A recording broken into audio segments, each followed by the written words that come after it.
Welcome to the pod. 6 weeks, that's plenty of time. Good morning. Good morning. We are, I'm Naomi. And I'm Liz. And we're the Run Galloway girls. And welcome to the podcast. And yeah, I guess like last week, like you said, we're, a podcast about running and neither of us has been running other than in the pool. I ran a mile. To test out some shoes. Test out some shoes. And I didn't like them because my stomach revolted. And now I have the weird association that these shoes will make my stomach revolt. Oh. No, they're really heavy. I tried the Kinvara Pro. So I'm a diehard Kinvara runner. I've been running in the Kinvara since they launched in September of 2009, I believe. 2009, 2010. Wow. 2010, I think. I love the Kinvara. I hated the Kinvara 5. I think the Kinvara 8 or 9. There was one of another those one you hated I kind of skipped, but for the most part, I love the Kinvara. So I tried the Kinvara Pro. It's the carbon plated. It's got a carbon Kinvara. plate. It's super stacked up and super squishy. It's like everything the Kinvara isn't. That's the problem. I don't love it. I'm going to give it another shot. Yeah. It's heavier though than the Endorphin Pro. That's weird. It feels as heavy.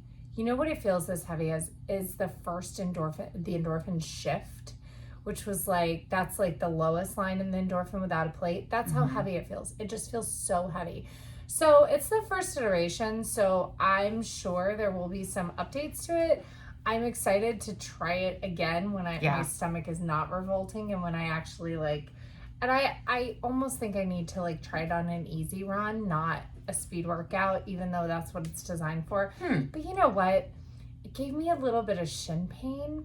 And I think it's that for me, the carbon plate gives me that benefit during races, but it's not really going to give me the way my foot flexes. My foot wants to flex. I was telling the guy at Potomac River Running, I was like, I actually can race a marathon in a Kinvara and do pretty well. Right. So. Right. I mean, that's the thing. Like we've mentioned before, it's not the shoe.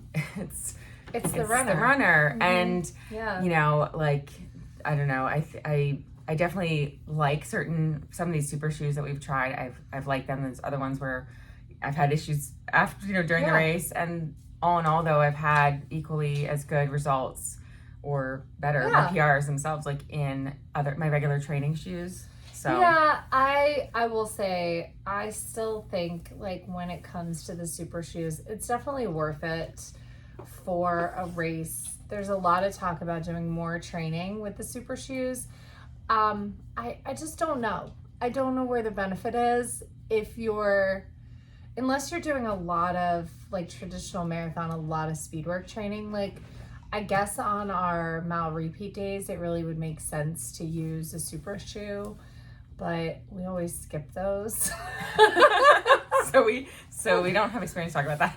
And it's interesting. I just finished Kara Goucher's book, and in light of everything there with Nike and how they backed up Alberto and how they actually supported financially the appeals process and stuff, I am no, don't ever buy any Nike products again. So there are new people at Nike because this is really funny. Swap talked a lot about this. How do you come to terms with Nike when they've done all this stuff in the past? Nike's put a lot of research. It's don't throw the baby out with the bathwater. Right. They threw out the bathwater eventually, and they have a lot of new people at Nike that are doing good work, that are really trying to make amends for that without coming they're putting it in action without saying it, which but I don't know. Can you hold a corporation accountable? That's a hard question. It is hard because this is actually kind of a cool example. In 2020, Starbucks had a misstep with the whole George Floyd thing, and they had just a misstep. And then they came out and everybody was furious. And, it was 2020, it was June, and tensions were high everywhere because of every reason. And they came out with a really good kind of apology, and they made a difference. And here's what they did. I think that they did a day where their proceeds went to a cause.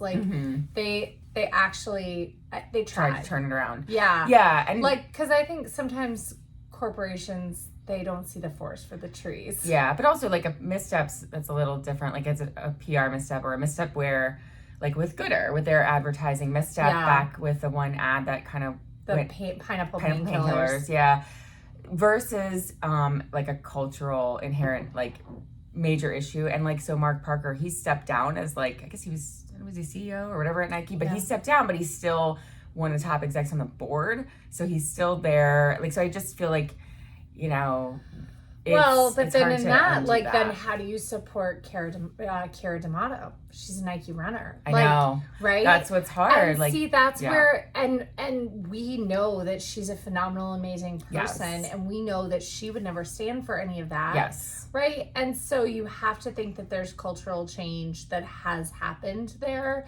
And now, do I think that Nike should have to go back and make reparations to the people that they harmed? 100%. Yeah. I think Alberto Salazar needs to, like, I actually don't think he should just crawl in a hole and go away. I think he should be forced to, like, every day make a public apology or something. I don't know. Yeah, I mean, I'm glad that he's banned from, like, forever, for right? safe sport, and like that's US though. He could still coach internationally. He could coach in like leagues that are not subject, like that are not under safe sport guidelines. Yeah. You know, I think that there's like, it's human nature to kind of push the envelope and go too far. So I try to not like judge people when they go like, okay, so it's funny, like the sexual misconduct and safe sport, that's, to me, there's no coming back from that. Right. Like, I've watched enough SVU to know that rehabilitation, like, those people just need to go to an island by themselves. Like, but Alberto there was sexual abuse too. Right. That's why. So that's where he gets. That I cannot ever. But you're thinking forget. Like. Right. But I do think about the like the doping allegations and being like strict and hard, and even with like the pushing people towards eating disorders, right? Like Mary Kane, like, and her self-harm and like there's a little bit that like I get the if some is good, more is better, like excess thought. I get the, well, I haven't been caught yet. Well, if this is the rule and this is just past, just below, just under the rule, yes, like the androgel, like the testosterone gel. I get that. Like, I really understand that, and I'm like, well, and that's part of what everyone's trying to do is how do we hack, how do we biohack legally. You know, AG1 or the branched chain amino acids or the shoes. How do we do that legally? And so, like with the androgen, that's why Galen and Mo didn't get charged with anything or lose any of their titles, because they had higher testosterone, but it was still under the threshold, because it was that topical gel that Alberto was using, most likely. And then so like they didn't ever exceed the rule. Like there's a, like, just like with the shoes or with anything else, if you can just creep up to the line, or if the line can be moved because of the stack height of the shoe, which they did. Okay, like I even think about, like, even though it's not, okay, so feeling better is performance enhancing, right? And feeling good and sleeping well. And like, as you're like, I'm going through fertility treatments, we're, in our 40s now. Sarah just did that hormone panel. Now she's doing all these things. I'm like, subverting your natural, what's happening naturally to you through supplements, through any exogenous hormones. Like, where is the line there too? Like, right?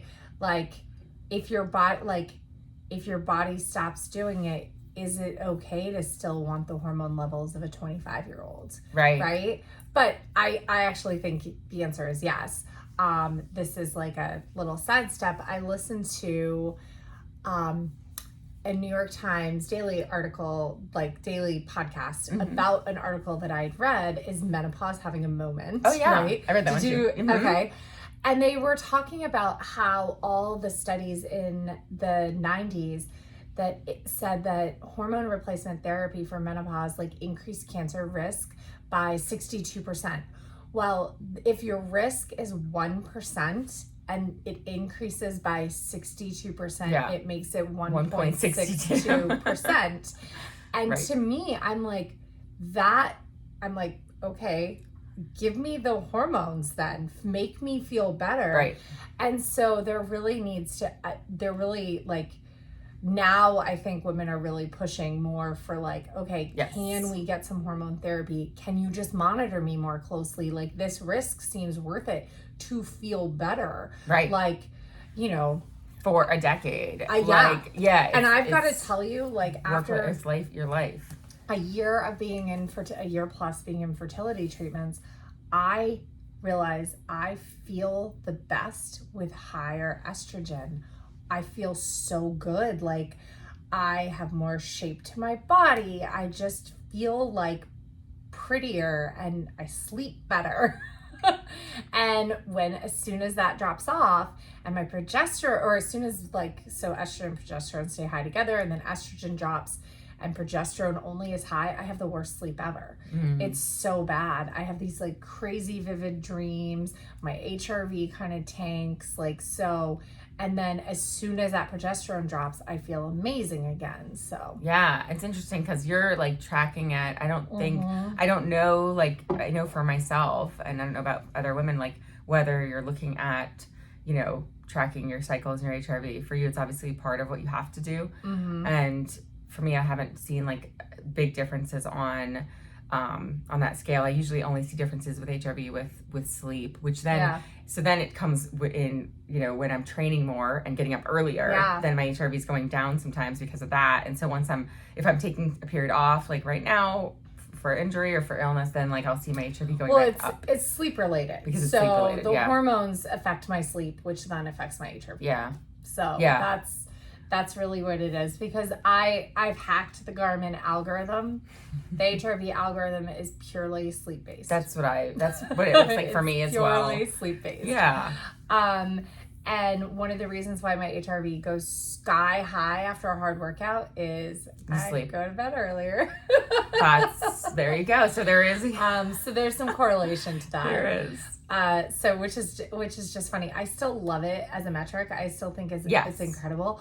Oh, so I was in the League of Garmin Facebook page. Yeah. And I saw the screens of the new watches. Like somebody posted, and I was like, yes, I saw that one. I need one. Where they were asking about their recovery time. Their recovery time. I saw that too. I was like, what is that? I was fancy like, that watch? Looks so fancy. Yeah. That's the other thing that I've been excited is I finally went back to Productive. Yay!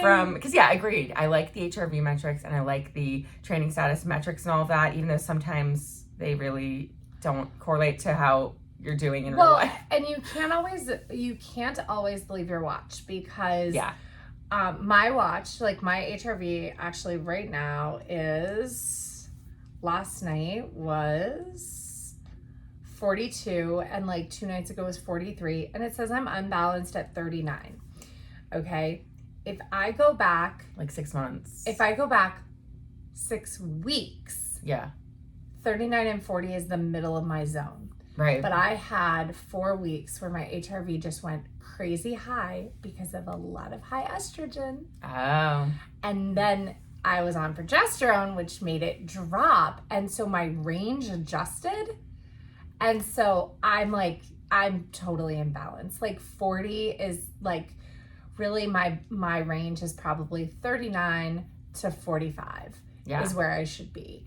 And yes, I'm going to have times where like everything comes together and it goes up a little higher, but I'm not like stressing that it's like super low for me, because I know exactly why it went high. And there was a time that 30 was my best. So I'm not stressing about the HRV. I think it's such a cool metric to have. It is. I also restarted my ADHD meds, so it could be that too. Yeah. Yeah. And like like a stimulant. Yeah. And you're good. Like, we're a good case study for like people who are looking at theirs and wondering if, well, am I too low or too high or too whatever? Because you're, saying what yours was, and my 7-day average is 90. last night was 91. And so like we're at very different parts of this spectrum, and it doesn't we're almost like on completely different ends of the range, because I think normal for an athlete is like 65. I think it depends, because I don't know, I've read something about like higher level athletes being, you want to be like 100, and I've been at 100 doesn't make me a great athlete. So it's just, that's just where I am. But I think but yeah, David Roach was saying his is low. Okay. See, and that's the thing, is like always it's lower than Megan's. Like we'll have to ask specific numbers. It's kind of interesting. Just as like, I would love to survey, or maybe I'll put up a poll in the League of Garmin. Just be like, just for funsies, what's your average HRV? Yeah, because it is really interesting how it's so individual. It's kind of like we're doing the FTP, the threshold test on the Peloton, like getting our zones, and like he's talking about, Matt Wilpers, who's the pro athlete, talking about where his zones are, and obviously they're gonna be very different from ours, which is gonna be very different from someone else's. Well, I already have a bar, so I was like using that. But mine's totally wrong, because mine. So is mine. Yeah, mine's way low. So I don't know if mine's for like I was just imagining mine's for like a 70-year-old woman, because I was way lower than my actual. I just use that, and then we'll do the test tomorrow. I might do the test tonight. I'll see how things go at work. Yeah. But to get like the actual well, I could tell from what when he was gauging us through, I could sort of get a feel for where mine should be. I was also trying to I was looking at heart rate data, knowing that like where my heart rate should be exactly, and like I also was like, okay, well, it was really hard, like my muscles were sore before my heart rate was getting to threshold, and I was like, okay, but if I go by the legs, then this is where I'm at, and if I go by my heart rate, I'm nowhere near where I need to be. So it's like, I'd rather them be low for a little while and then redo the test. So what we're talking about, we started on Peloton, because we're Peloton girls now. We started the Discover Your Zones program for the Power Zones. It's a biking program. So if you have a Peloton bike and you have not done the Discover Your Power Zones program, you should join us and discover your power zones with us. Yeah, we're doing the 5-week program. It's still like a lot of classes in there, but you don't have to do it over 5 weeks. If it takes you longer, that's fine. Yeah, it's like 4. I want to say it's 4 classes a week, and well, it drops down. So it's like this week there's like 7, and then it goes down to 4. Okay, these but are I short think you do week. 2 in a day. Yes, so it seems like a lot. But it's 30 to 45 minutes a day. Yeah, which is perfect. I was looking at the heart rate, because I know and he was also saying this is something you can do all day versus can you do it for an hour, like threshold. And finally I did see my heart rate creep right into threshold, and that's like good. But it only was for a couple minutes. I was like, okay, now I know, because I know when I'm running what heart rate with threshold looks like and how it feels. So we're doing that program, and then I also started a restorative yoga program with Ross, because I love Ross. He's great. He's my favorite, because his classes aren't like, okay, let's do. So they're yoga classes technical, I guess. No, they are. Or they are technical, but they're not. So he's not like, flow. Let's do this flow all the way through, go from one posture to another. He's like, okay, let's do this one posture, and let's just hold it. Yeah. And this is why you do it, and this is what this part of your body's feeling like, and this part, and this part. And then, okay, now stand up and kind of shake it out. And now let's do the other side. And I'm like, yes, this is what I want. This is the type of yoga that I want. It's like, it's more brain. Mind. Connection. Yeah. And so I was like, okay, this is going to be really good to get back into my kind of groundedness. And then I want to do the inversions class, but I've got to make sure Brian clears a wall for me, because there's an inversions program to learn to do handstands. It's 2 weeks. Yeah. That scares me. I'm excited. That's going to be my next. So we're looking at the programs on Peloton, and then I thought it might be kind of fun to actually go through the classes and put together our own program. That'd be really fun. That's how we're doing our fitness now. Now, one of the cool things we discovered is you don't need a Peloton bike or even a treadmill or anything other than a mat on the floor and outside and a phone to enjoy the Peloton app. Yes. And how much was it? It's $13 a month, $12.99 a month. Oh my gosh. For all of the classes, and that, obviously. I think we can invite you to 1 month free. So I think that's right? We have code? It was, at one point it was 2 months. I don't know if they changed the amounts, like. We will put up our friend links or message us and we can give you a friend link. It's very cool. They have audio walks outside, audio runs. They have all the yoga classes. They have all the Pilates classes. They have hip hop. They have like dance classes, strength. I mean, it's a really phenomenal app. You could even use the cycling classes on a stationary bike that you have, or your bike on a trainer. You could use them at a gym. Like, and the best part about these classes is the instructors are like friendly and like they're people. Relatable. Yeah, they're kind of like us. They're like workout podcasts. They're regular people. Like they're really, really great. Yeah. They're not like you know what? They are like the opposite of the Beachbody coaches. Right. The Beachbody coaches were like, I'm the best and you can kind of get close to me. Like, if you do this, you'll be a little bit closer to me, but you're never going to be as good as me, right? That's like kind of the effort or the air. Except Tony Horton. I love Tony Horton. Love him. But like Autumn, like she's great. She's sweet, but she always felt like she was the top and you could get close, but maybe not. Yeah. But you'll never get here. The Peloton people are like, I am just like you. Yeah. You are just like me and we are in this together. Yeah. And I just love that. I love it when they'll talk about how this hurts me, this is painful, this I'm feeling this. I don't want to be here. My favorite is during easy stuff during the live classes, Cody just stops. Yes. Cody just stops pedaling. I'm like, I know. Or the days where Cody's like, I don't want to be here today. Just like that. I'm like, I don't want to be here either. You know, he's like, but I'm here and we're gonna get the work done. And I'm like, yes, we are. I love Cody. He's my fave. He's so fun. So actually, we are. So that's what we're doing right now, starting these courses to keep us on track. But we should talk about marathon training. Because we are going to start running again. Yes, we are. And more than 1 mile. And outside of the pool. I'm gonna run a 5K this weekend because there's a 5K badge. And I'm going to probably as well, just to get the badge, even though like I'll be 3 weeks out. Yeah. So I feel like I can start up again. So I gave you the advice of grab your daughter. Yes. Grab your daughter, grab your family, grab Julian. Make Scott push the stroller. We're not bringing the stroller because we don't have room for anything like that. All right, then never mind. So grab your daughter. Julian can run. Julian can run a mile. He can run 1 mile, and then we'll do 2 more. Go out for 1 mile, and then grab Lila and have her do 2.1, and then grab Scott and Julian for the last mile. Yeah. There you go. Yeah, it'll keep it really great. Easy. And we're going camping. We don't have room for anything. Our dog takes up the entire trunk of the car. So I'm not really looking forward to it. But I never am. Okay. And I can't bring my paddleboard because there's no room. Even though I really want to bring that. So Naomi got paddleboard. Yay! So hopefully maybe tomorrow we'll go paddleboarding in the morning. I pumped it up and I deflated it to fit it back into its bag. It doesn't take that long. Oh, good. I mean, I will pump it up. Like, if we're going to go in the morning, I'll pump it up tonight. Because it takes like 10 minutes. You can just use ours. Or I can just That's just easier. Yeah, that's true. Bring your paddle, though, because your paddle's lighter. Yeah. Because you got the pink board, I got the pink board. Yeah, the paddle's lighter.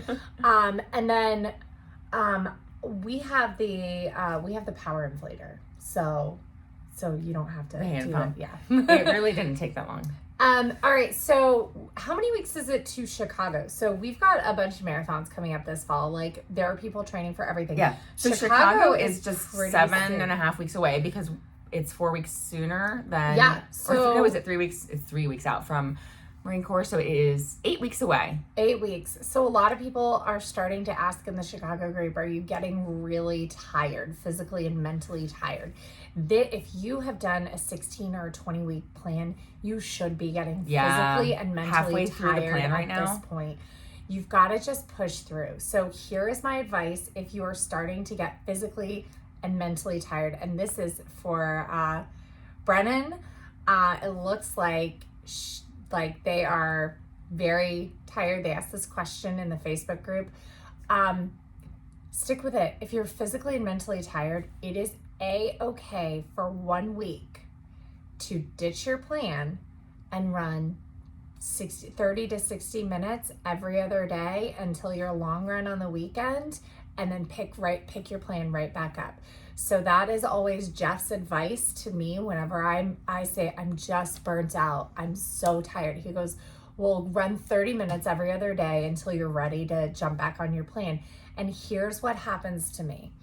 I get out about 20 minutes into that 30-minute run where I'm allowed to stop, and I'm like, I can do my 4 miles at marathon pace block, and I end up doing it. So that is... But give yourself permission. Yep, you give yourself permission. Or another piece of advice that he's given me is go run with other people, run in other locations, do something that makes it feel fun. So if you have a long run, like chop it up where other people join you for little sections of it. Don't worry so much about hitting paces, get the mileage in. So keep it easy, get the mileage in, and you can always jump right back into your plan as soon as you're feeling better. Yeah, new locations, that's another question that's come up a lot in our MRTT group. Yeah. Where it's like, what are some other routes? I'm getting tired of the same out and back route on the WD, which we don't get tired of, but we love. Other people do. Yeah, that's the ADHD hyper focus. We like it almost is like comforting to run the same route. It's almost to like know where you are at all times. Blanket of like, I am safe no matter where I am out here. Yeah, like I know where I am. I know all the landmarks. I know how far it is between point to point. All right. So, did we already answer the question that was emailed to us about the trots?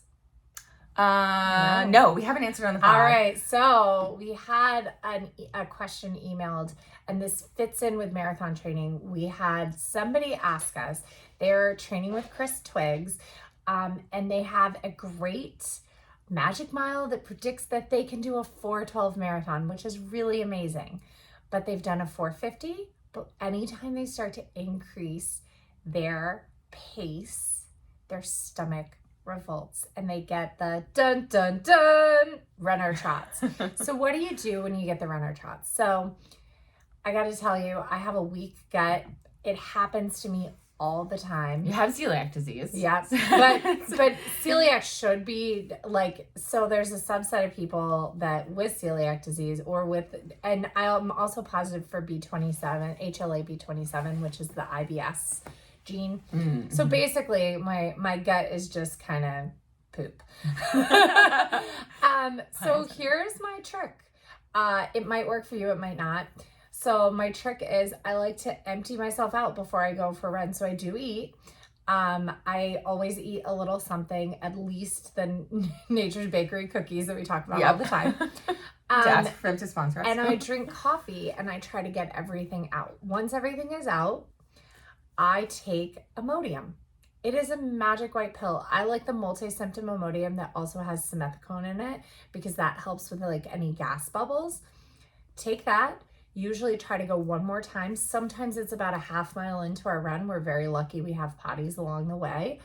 And then bring Imodium with me and then continue to fuel all the time because a lot of like keeping the gut from wanting to empty is keeping it turned on, because once it turns off, that's when it's going to want to empty. So gut training, making sure that you're getting a lot of fueling during, and liquid fueling. Using liquid fuel can be helpful. Eating your fuel more frequently in smaller amounts is helpful. That's something that really helps for me. So instead of say taking a gel packet every 40 minutes, I would take an eighth or a quarter of a gel packet every 5 to 10 minutes. So I'm sipping it, right? And then or Honey Stinger Chews, because you can just pop a couple of those every 10 minutes. And then my number one tip is a sparkle skirt. So just in case you do get a little trot, nobody can see it. And pack in your checked bag clean underwear, some kind of like wiper towel, like something like a wet wipe, something. I pack like makeup wipes that are, I think can be used other ways, and a fresh pair of shorts. That is always in my bag, always for races. Because you can't help it if you get a little something, if you get a little turtle head or something. And you mentioned bathrooms along the way. We've talked about before. Fast food restaurants are your friends. They usually are open. They usually have a bathroom. Yeah, it's usually unlocked. Yeah. Starbucks now has their locks on them, but you still, figure out on your route where there are some bathrooms. Yeah, and just, again, just trial and error. If that day your fast work isn't happening, that day, try to fix your gut and then ditch that workout, do the next thing, like do an easy run, yeah, and then try again. But most of the time, once you can kind of settle into that, but Imodium, it's very, very safe to take while running. Yeah, you've checked with your doctor, to make sure there's no dosing. As long as you're following the max dosing on the packages, you're not going to take too much. It's not going to cause any muscle cramps in any other parts of your body. Or long-term damage to anything. Yeah. Organ damage. Yeah, it's perfectly safe. And if you don't drink coffee, there's obviously other things you can do. For some people, just drinking your AG1 or whatever first, or hot, I don't know, people do hot water with lemon or something. There's other ways if you don't do coffee. So I find the caffeine though gives me a little bit of it's boost an extra for the run. It's just it kind of wakes up my whole system. I love my coffee. Yeah. So the runner trots happen. Don't be embarrassed. Just love your body. And I got to tell you, sparkle skirt. Yeah. That's my number one, tight shorts and a sparkle skirt because it keeps it all in. And again, a lot of times it's just for me, I get nausea during runs. So it's not the runner trots, but it's the nausea. And so it's for me, it's tied back to fueling. And it's tied to under fueling. It's tied to during a run, not taking enough frequently and enough early on, not waiting too long, and also not stopping eating when I start to want to eat because I get tired of the taste. It's the same mechanism that's causing both of these things, and it's the gut turning off, shutting down. It's all the blood flow being diverted to your muscles and away from the gut, and then the gut is I don't know what to do now, and so you get nauseous, you get crampy, you get poopy. Right. So it's really important to train that gut. More is always better. We haven't tried any of the new liquid fueling, but I'm sure we will because we love to try stuff. Experiment. Yeah. So, all right. So in the groups, I've also seen a lot of questions about shoes. We have a whole episode about why you deserve super shoes. But a lot of people are, it seems like a lot of new marathon runners, because I saw something in the Disney group, they really run in one pair of shoes the entire training cycle. Mm-hmm. And we are here to tell you, get 3 pairs, even if they're exactly the same model, and rotate them. The last thing you want is to show up on race day in shoes that are dead, that are worn down. Yeah. And so, or have shoes that are brand new. That's also not good. You want, just in case you get a blister. Yeah. And if you're, buying, I know that was a thing people were talking about. I don't want to wear the same, or they need to rebound between. That's not it. It's really just to wear them the same. It's to wear them out the same, so that so that you're wearing out your tread and your foam the same way. It's or rotating around so you're not wearing them all the way down. All right. So someone is asking in the Chicago group with 8 weeks to go. They were on vacation. They got really sick when they returned. They're still recovering, but it's been about a month since their last run. Sounds like COVID. Yeah, and their last run was 10 miles a month ago. And now they're scared. 8 weeks enough to get ready for a marathon? The answer is maybe. So if this person, and I haven't looked, if they've done a marathon before, I would say if they've done 2 or 3 before, I would say 8 weeks is probably enough to get you across the finish line. If you have 10 miles a month ago and you can run 15 today.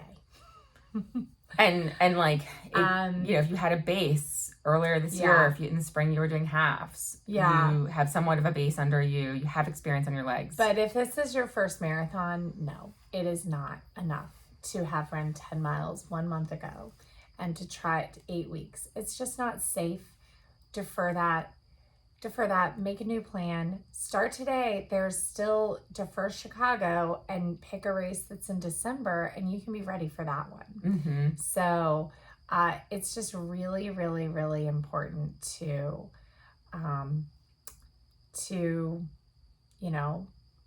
get the volume in so that the wheels don't fall off at mile 16 and make you hate the rest of your day. So plus, like, again, like, you don't know what this person's experience level is, and also they're still recovering from being sick, so they're not going to be able to jump into the same place they were. It's not like they can just jump to a 20 miler right now. They still need, it sounds like they're going to need to rebuild from scratch almost. Yeah. Let's see. What about heat? We should talk about heat. Oh, running yeah. in the heat, because Running in the heat. It is still summer out there. Slow down. That's it. The number one. I mean, Cool, there are pre-cool your body. pre-cooling. Like, you can pack pack your chest with ice before you go out. Yeah. You can dump water on yourself in the middle of runs, Mhm. just cooling and slow down. The train by intensity, not pace. So when you're training in the heat, you need to really train by intensity. What does it feel like? What's your heart rate doing? Not pace, because the difference between a 80-degree day or even a 75-degree day and a 50-degree day is huge. Oh my gosh. Like a 50-degree day, we could just like go bust out something really fast. Right. Whereas like, I mean, I went out trying to test out these shoes and like, they were so heavy though. Like, I just couldn't get my legs to turn over because it was the felt heat warm. of the day too. Yeah. Like the high. Yeah. And obviously starting earlier in the day is one thing, but no matter how early you start, it might be really humid. You might, your heart rate might jump up really quick early on in that run. So don't like worry or stress about the fact that, either that you can't start as early as you would have liked to. You're not starting at 4 a.m. or that your heart rate does jump up. That's, again, you're going to slow down. We obviously are going to talk walk breaks with Galloway runners. So whether you're doing structured walk breaks like us, like Galloway method, or whether you're just taking walk breaks per how you feel, that's great. My Give yourself permission to walk. My suggestion in the heat, even if you're not strictly using Galloway, is to start those walk breaks early and often and planned. So even if you're like, I'm going to be a straight runner and I'm going to just do my Higdon plan or my whoever's plan, my suggestion on hot runs is during any recoveries during workouts, go ahead and walk during those recoveries. Right. Take walk breaks during your recoveries. In any long runs that are supposed to be kind of just long runs, slow down, schedule yourself to take 30 seconds of walking every mile or so, like a minimum. I got to tell you though, like, it's way better to use like a run walk ratio and walk super early. Like, and start out with it. Yeah. It is. But I know and you're gonna improve faster. Yep. But I mean, hopefully, if you're listening to this podcast, you already know that you're gonna drop 14 minutes in the marathon going from straight running to using a run walk on plan. average. On average, if you have an appropriate interval, like, it's really, really incredible. You can have a breakthrough marathon because you can run faster when you incorporate walk breaks. Yeah. So. This is actually a great next question. Should you do a fitness test? And this question was specifically asking about doing a half marathon over Labor Day weekend, which is 4 weeks out from Chicago? 4 weeks out from Chicago. Should you do that? No. So, if you had a workout, marathon paced miles, 4 weeks out, because it's very possible that you've got something where 17 miles with a 6 miles at marathon effort for the last 6 miles, right? That's a very 4 weeks out. That could be in a traditional plan. Like in a Galloway plan, 4 weeks out, you might have mile repeats. Yeah, and you might have like 12 or 14, depending on what your plan looks like. It might be like a 20-mile total run. You could absolutely swap in mile repeats. You could swap. And this is how I would, as a coach, how I would say you would do this. So a 14x1 mile repeat or a 12x1 is about a 20-mile run. So you would run 7 miles easy before the half marathon. Then you would run the first 7, still kind of easy-ish. And then I would have you run the last 7 at half marathon pace. So you wouldn't be able to fitness test the half marathon because you're going to do the first part of that half marathon easy. still. So you're running like kind of an easy effort, because I found that prescribing people mile repeats in the middle of a half marathon, they get really mad at the 5-minute walks. Yes. They get really mad. So, but prescribing that half marathon effort at the end, kind of like as a progression build. Yeah. That can work for people, but you're not going to be happy with the half marathon time. You might as well just do workout or a workout out on the trail. Yeah, you can't do a half marathon. A half marathon pace is the key. That will likely make you peak too early. Now, 6 weeks out, yes. 6 weeks out, go for it. 4 weeks, nope, too soon. Yeah. So 6 weeks, 8 weeks, go for it. Like you're probably not, actually, I'm not even going to say that. I'm like, oh, you probably won't PR the half, but you might. If you've been doing a 20-week plan and you're 8 weeks out from your half marathon, you've got a great base under you. You might go out and run a half marathon and just like see what happens, right? You might PR if you've built some fitness from your previous PR. Yeah. So, another one kind of related to heat, chafing. Oh my gosh. Do we have any recommendations for chafing? Running shirtless to avoid burning. And this is a guy. Yeah. But I mean, we have our own chafing hot spots. I think most people have found that they have some areas that they'll chafe. You really like the spray. I love Tri-Slide. Tri-Slide spray is like, that's my jam for chafing. I bought it for a triathlon and it's like my absolute favorite. Do not spray it in your bathroom because it will make your floor super slippery. Take it outside to spray it or stand on a carpet. But yeah, it's like a higher level than what you'll buy. Like the running stores, you'll often buy the one that's like a deodorant stick. Yeah, Body Glide, which I like. Those are and great I use too. It. But Tri-Slide's maybe a step above. I don't know. I don't know. It's just a spray. It's like an oil spray. I really like it. I like that you can like spray it anywhere you want to put it versus like the stick rubbing it on. Kind of hard to get. But I've used Body Glide. That's right. I tend to chafe. I'm like pointing at the backs of my arms. Chafe.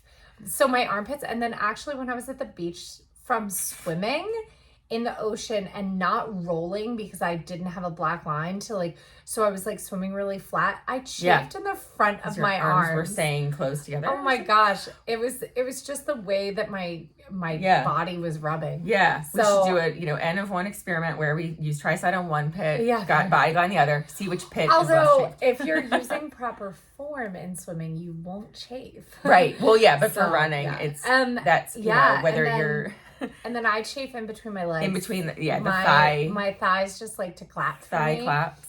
Those thigh cheers. Yeah. So chafing. For nipples, tape. Like Band-Aids tape. Sports tape. KT tape works really well. You could even use you could tape on with like KT tape or some other kind of waterproof tape. You could tape on like nipple shields that are like breast pedals for women. That would work. Guys can use them too. That's a good idea. Can use them too because they're soft. So, and one more topic. I don't know how many times we have, but are you insatiably hungry all the time? Yeah, that's okay. You eat. Just keep eating. Don't look at that as as a sign that something is wrong. Being exhausted and being really hungry are both. But with that, with marathon training, running can sometimes have an appetite suppressing effect. Yes. And so it is really important to plan before you run, plan your post-run nutrition. Make sure you are grabbing calories within those first 30 minutes post-run, protein shake, some crackers, something. Get something in your body right away. Because even if you are eating enough overall, if you have periods of massive calorie deficiency, such as the day of the run, you may have symptoms of low energy availability because your body needs to be able to, it needs those calories right away. So that's really important to eat enough always, to plan that post-run fuel, to eat enough during your runs. One of the questions on that is a lot of people ask, why am I gaining weight during a marathon training cycle? Your body is changing. And it depends on how much weight, but a lot of times the increased carbohydrate intake required to run a marathon causes you to store more water. Carbohydrates store water. It's not necessarily fat. And, as you get stronger, muscle is denser. So I wouldn't go so much by the scale. I would go with, how do your clothes fit? Right. If they're fitting fine, great. If they're not fitting fine and you are tired and you feel insatiably hungry, look at the timing of your fuel. It could be that you've had periods of low energy availability because you say go out for your long run and then you hop in the shower and then you're like a little hungry, but you're tired, so you don't know what to make. So it's been 4 hours and you haven't really eaten. Your body is in starvation mode, and that's why the moment you start to eat, you are going to put on weight and store those things, right? So that's where planning that nutrition is really, really important. And up that protein right afterwards. They say a 4-to-1 carb to protein ratio. I wouldn't stress so much about that, even if you're at 50-50 carbs protein, because for me, something is always better than nothing. So chug that protein shake, shove some crackers in your face. You're good to go for that. If you do that right after your run, as you're heading into the shower, then you have the energy to let your brain actually work to go get some more food. Another trick I like is when I get back from a run, I immediately order my Uber Eats, take a protein shake, so then my Uber Eats is here by the time I'm out of the shower. Nice. It's interesting because right now on a break from running is the first time in a really long time that I'm not always insatiably hungry, and it's weird. That's awesome. It's just disconcerting because I'm but normally I'm starving right now, and so it's been sporadic where I'll be starving, but a lot of days it's all all over the place when I'm actually eating meals. Yeah. But it'll, as soon as we get ramped back up, it'll go back to the normal insatiable hunger. I think we should talk about injuries. Yeah, because your marathon training, something is going to fall apart. Yeah, and something's going to hurt. Something's going to hurt. So, do as we say, not as we do. Yeah. All right, so injuries, especially if it's your first marathon, even second if you're new to marathoning. Marathoning is huge and can really put a lot of stress on the body, and little running injuries can pop up. Now, if your plan is not a to-finish easy plan and you have a new injury pop up, you need to sit down with yourself. If your goal is not just get across the finish line, you need to sit down with yourself and you need to answer the question, will I be happy if I cross the finish line, or will I only be happy if I have the performance I want? Because if the answer is, I want the performance, time on the clock or whatever, then you should defer, honestly, because I think we've both showed up at the race injured because we pushed through on a plan that was keeping us injured versus focusing on recovery, only to be mad at the performance, right? And so I think if you're really dealing with an injury, you've got to kind of realize okay, what's the goal of this race? Is the goal participation and enjoying myself? Then if that is the goal, and that should be the goal, but we get it, I like performance too. So I like to show up and be able to do a good job and feel good about myself. And that's actually what I'm saying. If that's your goal, and you're going to be upset that you just checked a box on a marathon, defer it and pick another one where you get that goal. It's okay. It's not the end of the world to defer a marathon. So if you can get right with, I just want to finish and have fun, get in PT, cut the workouts, and just do a basic to finish plan so you can focus on finishing without being in pain. That's really, really, really important. Drop speed, slow down, make it easy. Yeah, and if the other thing is to sit down and look at and ask yourself and go to a PT, is what kind of injury is this? Yeah. Kind of diagnose it, figure out what it is, and whether or not something that is safe to run on, or whether it's something that's going to get worse, if it's a stress reaction versus, a tendinitis issue. Yeah. Because I know, if it's tendinitis, yes, you can train through it and drop your speed. Like, let's say it's high hamstring tendinopathy. I've been there for many years. Yeah. You can train through it. You will probably drop your speed work. You will drop your hill work. Yeah. And you'll be able to complete. It won't be to the performance you want, but if that's okay with you, because it's just about, hey, I'm doing, for example, one of the majors, right? It's Chicago or whatever. I don't want to lose that spot in the majors, gotten through the lottery. Then if you're okay with the fact that it might be your worst time ever, great. Then as long as you're going to be happy with that. And if you're going to have a party, have a big one. So, So if you are, let's say, you're an average marathon runner, 4:46, right? That's your average time. But you have to work to be at that. Like, you've got to do the work. Well, go back and join the 5:30s. They're having fun back there. Like, do 30:30s, just finish, have fun, find somebody to run with that will keep it fun for you. Another reason to kind of get to PT earlier, don't let it linger, is they can do some therapies that can get you pain-free and running fast if it's muscular or tendon. Yes.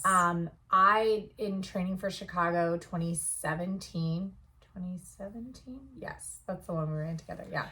We ran 18 together. 2018. 17 you ran. Yeah. Oh, great. But you ran also. So I always get the years. Yeah. So 2018, I had horrible sartorius adductor pain, and I didn't get to PT until afterwards, and literally 2 PT sessions cured me of my pain.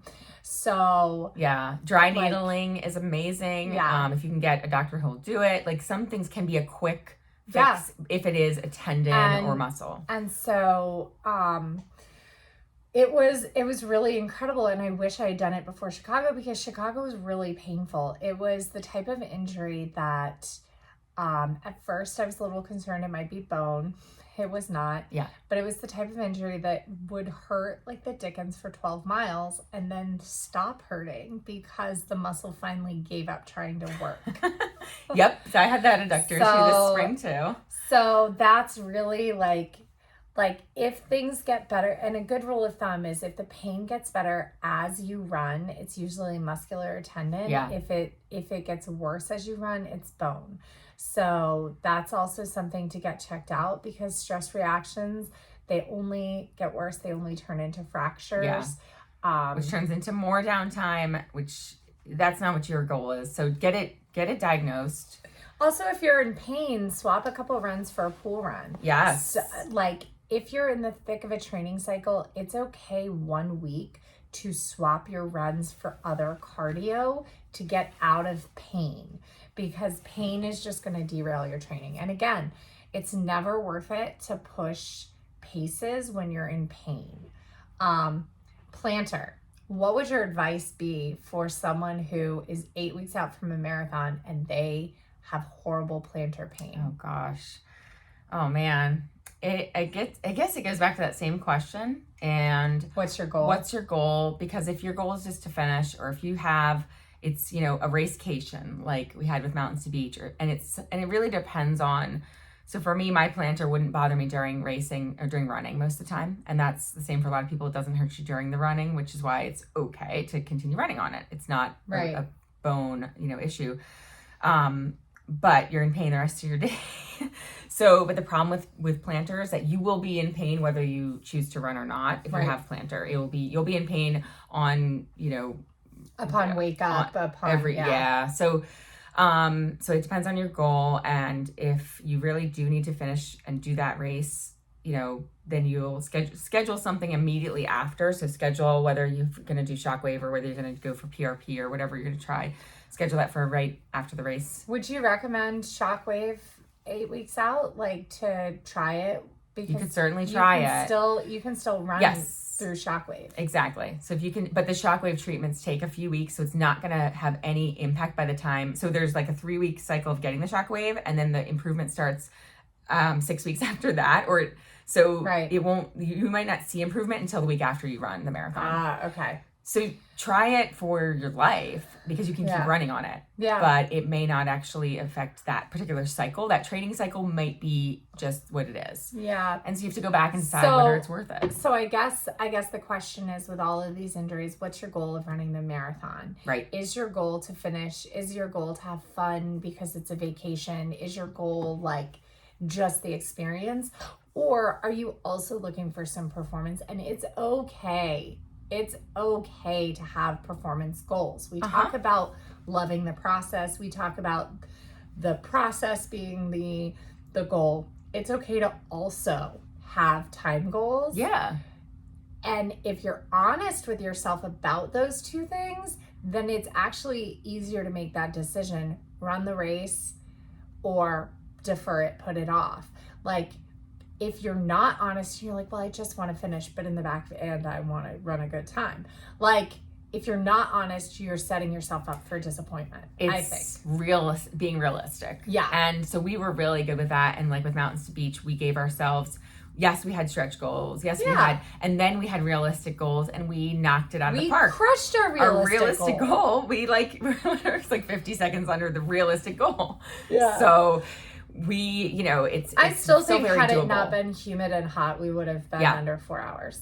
I'm sure we would have. I know we would have, because that was a more humid day than even what we experienced 4 years before at that race. And so, so you can have, it's coming back to some realism in, in deciding like what's realistic for me right now. Yes. What did I start this training cycle with? Did I start with thinking I was going to do X? But where am I right now? And that may not be, where you thought you would be, or maybe you've exceeded that and you're faster than you thought you would have been. So we are 11 weeks out from Marine Corps. Yeah. And so it's not quite, people maybe aren't getting as exhausted yet, but things are, again, the same injuries are starting to crop up. All right. So someone says that they have been sore since their 11 miles on Saturday. They tried to run the following Tuesday, only 3 miles, and then tried running and was only able to run 6 minutes. They stretched before and after. Help. All right. So first off, don't stretch ever. A dynamic warm-up is fine if that's something that you like to do. My favorite thing to do is just do a mile of 15:30s to warm up, kind of loosen it up. And then go into whatever I need to do. But my thought is, if you are sore after 11 miles, you ran too fast. Yeah. It's probably not the shoes. It's probably not the terrain. It's probably the pace. I agree. And yeah, if you stretched before, so stretching is just this weird thing. Like, it's not that stretching is bad, but it's elongating muscles that you want to be contracting. And so when you're running, they're contracting. So do not stretch before. If stretching feels good, it's okay to stretch after, but be careful. Yeah. Overstretching is bad. And so there's actually some data that says that muscles lose about 30% of their strength when they're stretched. Yeah. For up to 4 hours after the stretching session. Right. So by stretching a muscle, you are actually decreasing the power that it can put out. So stretching I am not a huge fan of stretching in general. No. We are doing some yoga. Yes. That's one of the reasons why I like Ross's classes, which I mentioned before, is he's a runner and he talks a lot about like his downward dogs. He tells everybody bend their knees the entire time. I was like, yes, keep my hamstrings short. Yeah, not overstretch the hamstring. And again, doing that. We're doing that after. Yeah, in the evenings. We're doing it in the evenings. We're not doing stretching before. Definitely not before. Right. Yeah. So so it's definitely like you want to really slow down, like especially as you increase mileage if you haven't been running long miles for a long time. So I think that we are getting close to time, but whatever marathon you're training for, whatever race you're training for this fall, we're so excited for you. You're gonna do great. Just be honest about your goals. if you come up with hiccups along the way, definitely reach out to us. We love to help. And hopefully we will have a report on a little bit of running for our next show. Yeah, we're going to get back into it. We've got 11 weeks to go till Marine Yeah, and then I think we're also signed up for Philly. We are. I did just look at deferrals, and like we can wait for a little while, but it's only $10 to defer to next year. So, or we can drop to a half. So yeah, or we could just go run the marathon. We can go run the marathon. if we run Marine Corps and have no issues between now and then, you're able to run. We'll go do running party pace for 2 races. Like, I mean, I wouldn't even necessarily want to run 4:10. Like, I'm like 4:30 is fine.